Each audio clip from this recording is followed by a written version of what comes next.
하나님께서 마므레의 상수리나무 숲 근처에서 아브라함에게 나타나셨다. 그때 아브라함은 장막 입구에 앉아 있었다. 몹시 뜨거운 한낮이었다. 아브라함이 고개를 들어보니 세 사람이 서 있었다. 그가 장막에서 뛰어나가 그들을 맞이하며 절했다. 아브라함이 말했다. 주님, 괜찮으시다면 잠시 이 종의 집에 머무시기 바랍니다. 물을 가져올 테니 발을 씻으시고 이 나무 아래에서 좀 쉬십시오. 제 곁을 지나가게 되셨으니 제가 음식을 가져오겠습니다. 원기를 회복하여 길을 떠나십시오. 그들이 말했다. 좋습니다. 그대가 말한 대로 하십시오. 아브라함이 급히 장막으로 달려가서 사라에게 말했다. 서두르시오. 가장 고운 밀가루 3컵을 가져다 반죽하여 빵을 구우시오. 아브라함이 또 가축우리로 달려가서 살찐 송아지 1마리를 골라 종에게 건네니 종이 곧 그것을 잡아 요리했다. 아브라함은 치즈와 우유와 구운 송아지 고기를 가져다가 그 사람들 앞에 차려놓았다. 그들이 식사하는 동안 아브라함은 나무 아래에 서 있었다. 그 사람들이 아브라함에게 말했다. 그대의 아내 사라는 어디 있습니까? 아브라함이 대답했다. 장막 안에 있습니다. 그들 가운데 한 사람이 말했다. 내년 이맘때 내가 다시 찾아오겠습니다. 그때에는 그대의 아내 사라에게 아들이 있을 것입니다. 사라는 그 사람의 바로 뒤 장막 입구에서 그 말을 듣고 있었다. 아브라함과 사라는 이미 나이 많은 노인이었고 사라는 아이를 가질 수 있는 나이가 훨씬 지난 상태였다. 사라가 속으로 웃으면서 말했다. 나처럼 늙은 여자가 임신을 한다고? 남편도 이렇게 늙었는데? 하나님께서 아브라함에게 말씀하셨다. 사라가 나처럼 늙은 여자가 아이를 갖는다고 하면서 웃는데 어찌 된 것이냐? 하나님이 하지 못할 일이 있느냐? 내가 내년 이맘때 돌아올 텐데 그때에는 사라에게 아이가 있을 것이다. 사라가 두려운 나머지 거짓말을 했다. 저는 웃지 않았습니다. 그러자 하나님께서 말씀하셨다. 아니다, 네가 웃었다. 그 사람들이 떠나려고 자리에서 일어나 소돔을 향해 출발했다. 아브라함은 그들을 배웅하려고 함께 걸어갔다. 그때 하나님께서 말씀하셨다. 내가 앞으로 하려고 하는 일을 아브라함에게 숨기겠느냐? 아브라함은 장차 크고 강한 민족이 되어 세상 모든 민족이 그를 통해 복을 받게 될 것이다. 그렇다. 내가 그를 택한 것은 그가 자기 자녀와 후손을 가르쳐 하나님의 생활 방식을 따라 친절하고 너그럽고 바르게 살게 하려는 것이다. 그리하여 하나님이 아브라함에게 약속하신 것을 이루려는 것이다. 하나님께서 계속해서 말씀하셨다. 소돔과 고모라의 희생자들이 울부짖는 소리가 내 귀를 먹먹하게 하는구나. 그 도시의 죄악이 너무 크다. 내가 직접 내려가서 저들이 하는 짓이 정말 내 귀에 들려오는 울부짖음처럼 악한지 알아봐야겠다. 그 사람들이 소돔을 향해 출발했으나 아브라함은 하나님의 길에 서서 그 길을 가로막았다. 아브라함이 하나님을 대면하여 아뢰었다. 진심이십니까? 죄 없는 사람들을 악한 사람들과 함께 쓸어버릴 작정이십니까? 그 도시에 의인 50명이 있다면 어떻게 하시겠습니까? 죄 없는 사람들을 악한 사람들과 함께 쓸어버리시겠습니까? 의인 50명을 봐서라도 그 도시를 용서하지 않으시렵니까? 저는 주께서 의인과 악을 구별하지 않고 죽이실 것이라고는 생각하지 않습니다. 세상을 심판하시는 분께서 공정하게 심판하셔야 하지 않겠습니까? 하나님께서 말씀하셨다. 소돔에 의인 50명이 있으면 내가 그들을 봐서 그 도시를 용서하겠다. 아브라함이 다시 아뢰었다. 한 줌의 흙에 지나지 않는 제가 감히 주께 말씀드립니다. 50명에서 5명이 모자라면 어떻게 하시겠습니까? 5명이 모자란다는 이유로 그 도시를 멸하시겠습니까? 하나님께서 말씀하셨다. 45명이 있으면 내가 그 도시를 멸하지 않겠다. 아브라함이 다시 아뢰었다. 40명밖에 찾지 못하시면 어떻게 하시겠습니까? 40명이 있으면 그 도시를 멸하지 않겠다. 아브라함이 아뢰었다. 주님 노하지 마십시오. 30명밖에 찾지 못하면 어떻게 하시겠습니까? 30명만 찾을 수 있어도 내가 그 도시를 멸하지 않겠다. 아브라함이 더 강하게 아뢰었다. 주님 부디 참아주십시오. 20명이면 어떻게 하시겠습니까? 20명만 있어도 내가 그 도시를 멸하지 않겠다. 아브라함이 멈추지 않고 아뢰었다. 주님 이번이 마지막이니 노하지 마십시오. 10명밖에 찾지 못하시면 어떻게 하시겠습니까? 그 10명을 봐서라도 내가 그 도시를 멸하지 않겠다. 하나님께서 아브라함과 말씀을 마치고 떠나가셨다. 아브라함은 집으로 돌아갔다. 저녁 때 두 천사가 소돔에 도착했다. 롯은 그 도시 입구에 앉아 있었다. 그가 그들을 보고 일어나 맞이하면서 그들에게 엎드려 절하며 말했다. 두 분께서는 부디 저희 집에 오셔서 씻고 하룻밤 묵으십시오. 그러면 내일 아침 일찍 일어나 기운을 차리고 길을 떠나실 수 있을 겁니다. 그들이 말했다. 아닙니다. 우리는 거리에서 자겠습니다. 그러나 롯은 거절하지 말라고 간청했다. 그들은 거절하지 못하고 롯을 따라 집으로 들어갔다.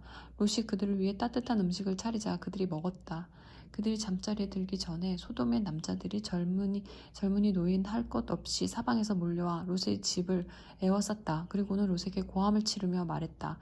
오늘 밤 당신 집에서 머물려고 온 사람들이 어디 있소? 그들 데리고 나오시오. 우리가 그들과 재미 좀 봐야겠소.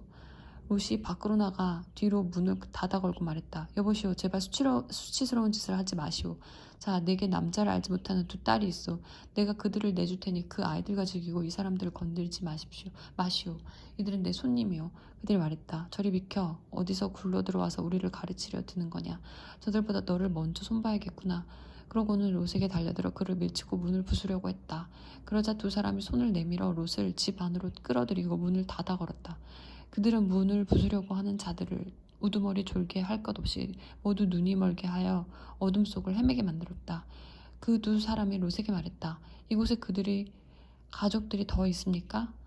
아들이나 딸이나 이 도시에서 사는 가족들 말입니다.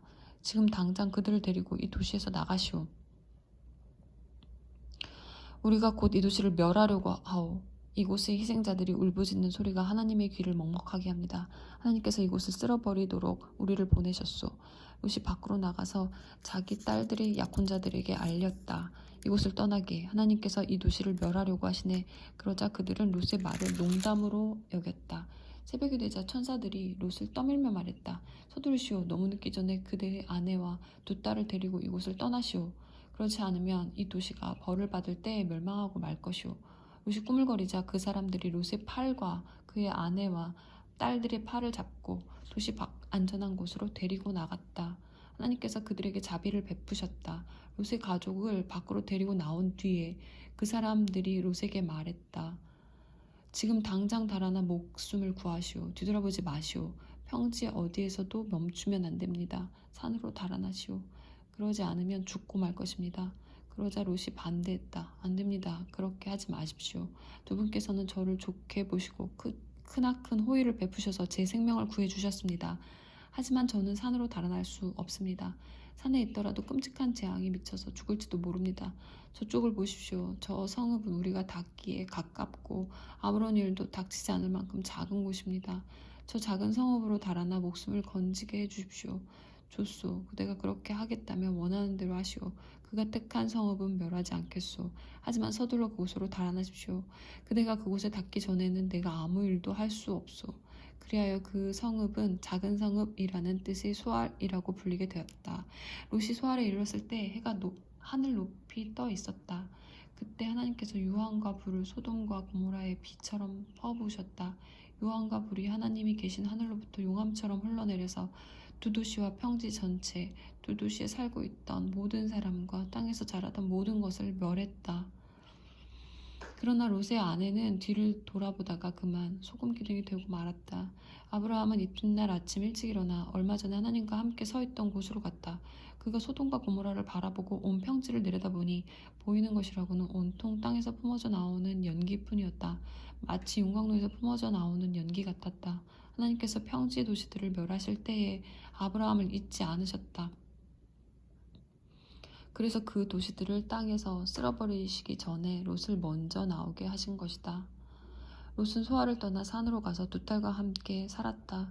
소알에 머무르는 것이 두려웠기 때문이다. 그는 두 딸과 함께 동굴에서 살았다. 하루는 큰딸이 작은딸에게 말했다. 아버지는 늙어가고 이 땅에는 우리에게 아이를 얻게 해줄 남자가 없구나. 아버지에게 술을 대접해 취하게 한 뒤에 아버지와 잠자리를 같이 하자. 그러면 우리가 아버지를 통해 자식을 얻게 될 거야. 우리가 집안을 살릴 수 있는 방법은 이것밖에 없어. 그날 밤 그들은 자기 아버지에게 술을 대접해 취하게 했다. 큰딸이 들어가 아버지와 잠자리를 같이 했다. 그러나 그는 취한 나머지 딸이 무슨 일을 하는지 전혀 알지 못했다. 이튿날 아침 큰딸이 작은딸에게 말했다. 지난밤에 내가 아버지와 잠자리를 같이 했으니 오늘 밤은 내 차례야. 우리가 다시 아버지를 취하게 한 뒤에 네가 아버지와 잠자리를 같이 하여라. 그러면 우리 둘 다 아버지를 통해 아이를 갖게 되어 우리 집안을 살리게 될 거야. 그날 밤 그들은 아버지에게 또다시 술을 대접해 취하게 한 다음 작은 딸이 들어가 아버지와 잠자리를 같이 했다. 이번에도 그는 취한 나머지 딸이 무슨 일을 하는지 전혀 알지 못했다. 두 딸 모두 자기 아버지 롯의 아이를 갖게 되었다. 큰딸은 아들을 낳고 그 이름을 모압이라고 했다. 모압은 오늘날 모압 사람의 조상이 되었다. 작은 딸도 아들을 낳고 그 이름을 베남미라고 했다. 베남미는 오늘날 암몬 사람의 조상이 되었다. 아브라함은 그곳에서 남쪽 네겝 지역으로 이주하여 가네스와 술 사이에 정착했다. 아브라함이 그랄에서 장막 생활을 하던 때에 자기 아내 사레를 가리켜 이 여인은 나의 누이요라고 했다. 그랄 왕 아비멜렉이 사람을 보내어 사라를 데려갔다. 그러나 하나님께서 그날 밤 아비멜렉의 꿈에 나타나셔서 말씀하셨다. 너는 이제 죽은 목숨이다. 내가 데려간 여인은 남편이 있는 여인이다. 아비멜렉은 아직 그녀와 잠자리를 같이 하지 않았고 그녀에게 손도 대지 않았다. 그가 말했다. 주님, 죄 없는 사람을 죽이시렵니까? 아브라함이 제게 이 여인은 나의 누이요라고 했고 그녀도 아브라함을 가리켜 그는 나의 오라비입니다. 하지 않았습니까? 제가 이 일에서 무슨 잘못을 저질렀는지 모르겠습니다. 하나님께서 꿈에 그에게 말씀하셨다. 내가 다른 뜻이 없었다는 것을 잘 안다. 그래서 내가 내게 죄를 짓지 않도록 내가 막은 것이다. 너를 막아 그녀와 잠자리를 같이 하지 못하게 한 것이다. 그러니 이제 그 여인을 남편에게 돌려보내라. 그는 예언자니 그가 너와 내 목숨을 위해 기도해 줄 것이다. 그 여인을 돌려보내지 않으면 너와 내 집안의 모든 사람이 반드시 죽을 것이다. 아비멜렉은 이튿날 아침 일찍 일어나 집안의 모든 종을 한자리에 불러 모으고 자초지종을 말했다. 그 자리에 모인 모든 사람이 큰 충격을 받았다. 아비멜렉이 아브라함을 불러들여 말했다. 우리에게 무슨 일을 한 것이오? 내가 그대에게 무슨 잘못을 했기에 나와 내 나라에 이토록 엄청난 죄를 끌어들인 것이오? 그대가 내게 한 일은 결코 해서는 안 될 일이오. 아비멜렉이 계속해서 아브라함에게 말했다. 도대체 무슨 생각으로 이 같은 일을 벌인 것이오? 아브라함이 말했다. 이곳에는 하나님을 두려워하는 마음이 없어서 사람들이 나를 죽이고 내 아내를 빼앗을 것이라고 생각했기 때문입니다. 사실을 말씀드리면 내 아내는 내 이복누이입니다. 그녀와 나는 아버지는 같고 어머니가 다를 뿐입니다. 하나님께서 나로 하여금 내 아버지의 집을 떠나 나그네로 떠돌게 하셨을 때 내가 아내에게 말하기를 부탁이 있어 우리가 어디로 가든지 사람들에게 내가 당신의 오라버니라고 말해주시오라고 하고 말했습니다. 아비멜렉은 사라를 아브라함에게 돌려보냈다. 그녀를 보내면서 양떼와 소떼와 남녀 종들도 함께 보냈다. 그가 말했다. 내 땅이 그대 앞에 있으니 어디든지 원하는 곳에 가서 사시오. 사라에게는 이렇게 말했다. 나는 그대 오라버니에게 은화 1000개를 주었소. 그것으로 사람들 앞에서 그대의 깨끗함이 입증될 것이오. 이제 그대는 명예가 회복되었소. 아브라함이 하나님께 기도하자 하나님께서 아비멜렉과 그의 아내와 여종들의 병을 고쳐주셨다. 그러자 그들이 다시 아이를 가질 수 있게 되었다. 하나님께서 아브라함의 아내 사라의 일로 아비멜렉 집안의 모든 태를 닫아버리셨던 것이다.